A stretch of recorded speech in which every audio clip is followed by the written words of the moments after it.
Hi class, so in this short video I am going to talk about how to look at and formally analyze a work of art. Now we've already covered the vocabulary that you'll need to do this in part 1 of your book, The Elements and Principles of Art, and you'll really use this language in this analysis. And while you won't be quizzed on it, I do highly recommend that you read through section 1.10 in your textbook, Engaging with Form and Content. This section really goes into much more depth on how to analyze a work of art. And this is a little different for this semester because we're not able to go into a museum, because generally for this assignment I require you to go to a museum or a gallery in Central Arkansas or near you to choose a work of art so you can actually spend a little time with it. Well, that's not really possible right now. So now we're going to be turning this into more of an online environment, which does give you a little bit of advantage because you have a lot more information accessible to you at your fingertips regarding the work of art you'll discuss, as well as being able to zoom in and look closely, which most museums will allow you to do with their online collections. So it's not quite as advantageous to see something online. It is a little different to experience it in person, particularly if you've never been to a museum or a gallery and looked at art. But this will really help you be able to look at art you would see anywhere. Again, museums, galleries, even like an office or art you may have in your home that you kind of take a second look at. Maybe you chose a poster of a famous work of art, and this may give you a different way to view that. So often when we look at a work of art, we really try to determine what the artist is trying to communicate with their work. What does the content mean? What is the background of the person who created this painting, this sculpture, whatever? Does it have to do with history, culture, mythology, etc.?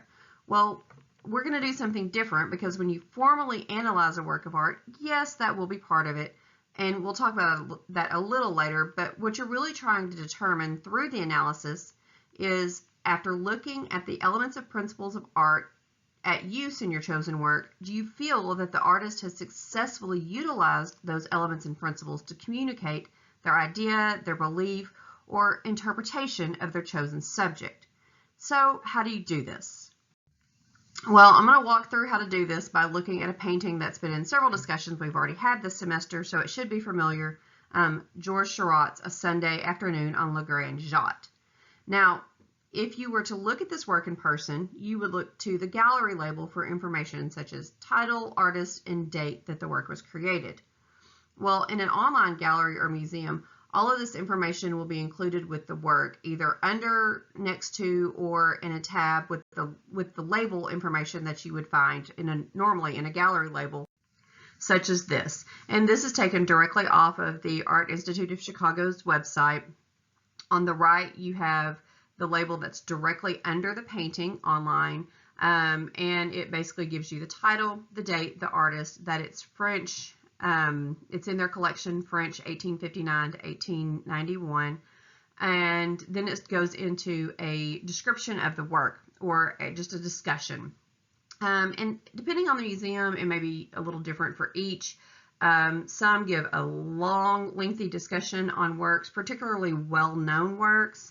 And often I really encourage you to choose something that isn't quite as well known, because sometimes that makes it even harder for you to be able to concentrate on just the elements and principles and not all the information you either have from it historically or the abundance of information that's on the website.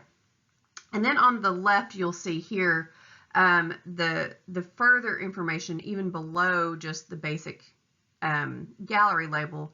The artist title, or origin, date, the medium, which is also very important. Anything that's been on the painting, that as they analyze it, they saw that Seurat is inscribed at the lower right. This gives you the dimensions and where it was purchased and even the museum number. Not all of this will be needed for your analysis. I will note that this information should go into the first paragraph of your formal analysis, the artist, title, date, all of that. If any of it's not available, it will likely be stated as unknown on the website. That's fine.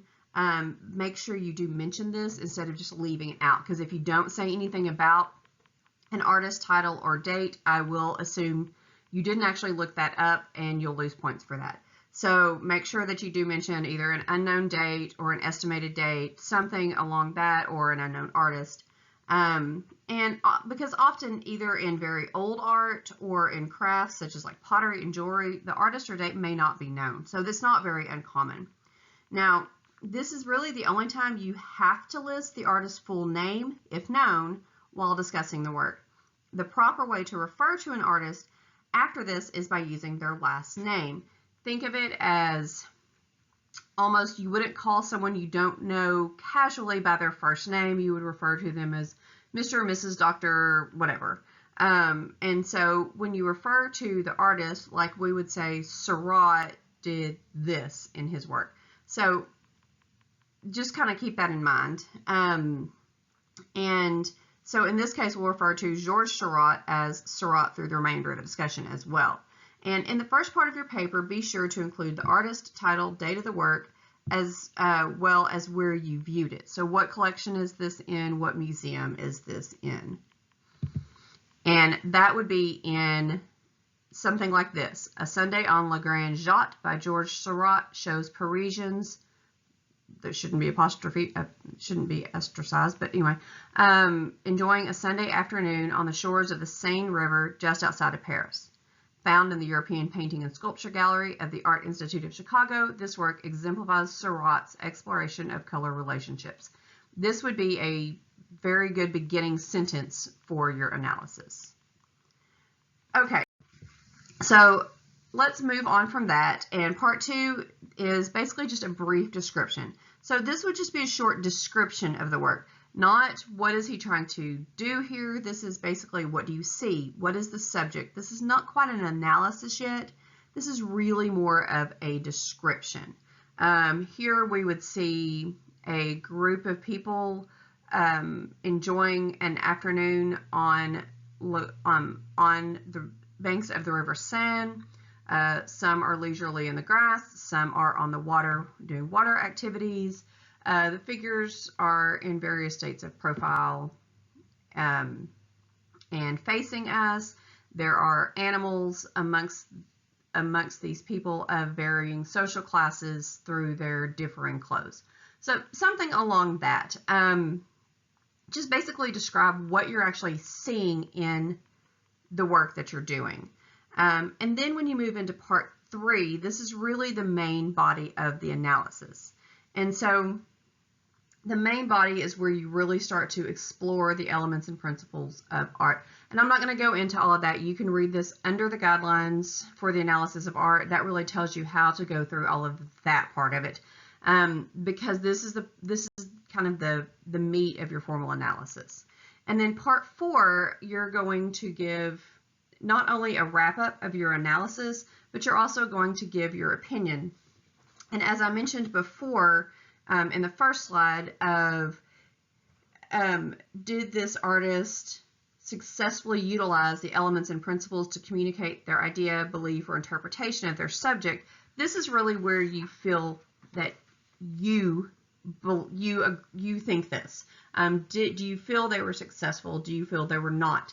Tell me why. Don't just say, I didn't like it that much after looking at it for 20 minutes. Well, that's fine, but what about it? Was it the shape, the form, the color? There was a distortion to it that you don't like? Was it too straightforward? Not enough mystery? What about this was something that you feel the artist did not do well? Okay, and your conclusion would wrap up the remainder of your paper. So that sort of tells you how to do the formal analysis itself. This is really some more general information, guidelines, and just some requirements that you have that are good to know as you go into writing your paper. The first one is this is a formal paper, so no first person writing. Even when you're giving your opinion and stating that you feel the artist was successful or you feel the artist was not successful in communicating their ideas, make sure this is written in third person rather than I feel that the artist. Just make a statement, not that you feel, but that the artist utilized color well. Instead of saying, I feel the artist communicated their idea extremely well through the use of something in the painting. You would just say the artist just communicated their idea well. So just sort of drop off the I feel or it spoke to me. Please don't start your paper with I'm writing a formal analysis on this work of art. This is formal writing, so it really should try to stay away from first person as much as possible. Number 2 is 2 to 3 pages. This is pretty basic. 2 to 3 pages, double spaced. So this isn't a research paper. I don't need 5 pages. This is kind of, we went through, you know, the various parts. You can really fill that, especially just kind of beginning to do this. You can easily fill that with within 2 to 3 pages. Number 3, check spelling and grammar and make sure you use the language of art. We study the elements and principles of art. That is what should be used in your paper and in your writing. Make sure you run spell check over it. Make sure you use grammar. And number 4, take your time looking at the work. Spend more than 30 seconds and really see how it changes as you view it. You'll notice kind of relax and let your eyes just sort of wander around either the outlines of a sculpture or across the surface of the painting, and you'll really see how it changes when you spend a little more time with the art. Most museums will allow you to put it on full screen, take out all the writing and all of the other stuff away from it, and just look at the work you're going to be discussing. It really will change how you view things.